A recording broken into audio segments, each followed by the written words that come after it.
தோழர்களே, இதில் ஏதாவது இந்த நீதிமன்றத்தோட உத்தரவில் ஏதாவது தவறு இருக்கா? நீதிமன்றம் திருப்பி திருப்பி கேட்குது, ஏங்க நீங்கள் அமைச்ச மருத்துவ குழு கிட்னி முறைகேடு நடந்திருக்குன்னு சொல்லிட்டு அறிக்கையில் சொல்லியிருக்குங்க, அப்புறம் என்னங்க எஃப்ஐஆர் போட உங்களுக்கு என்னங்க பிரச்சனைன்னு கேட்டால், இல்லை சார் ரூல்ஸில் இடம் இல்லை சார்னு காரணம் சொல்லிகிட்டு இருக்காங்க.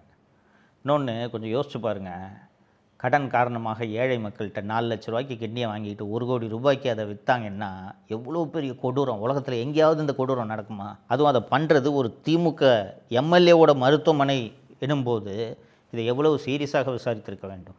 தோழர்களே, இந்த மதுரை உயர்நீதிமன்றம் அளித்த இந்த தீர்ப்புக்கு எதிராக மீண்டும் பல லட்சம் ரூபாய் மக்கள் வரிப்பணத்தை செலவு பண்ணி உச்சநீதிமன்றம் போகுது தமிழ்நாடு கவர்மெண்ட்டு.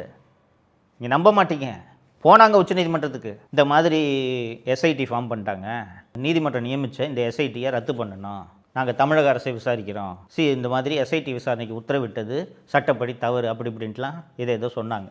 ஆனால் உச்சநீதிமன்றம் சென்னை உயர்நீதிமன்றத்தின் தீர்ப்பில் தலையிட முடியாது என்று சொன்னதோடு அந்த வழக்கு விசாரணையின் போது மெட்ராஸ் ஹைகோர்ட் எந்த ஆர்டர் கொடுத்தாலும் எதுக்கு எடுத்துக்கிட்டு அப்பீலில் வரீங்க என்று ஒரு கேள்வியையும் எழுப்பியது.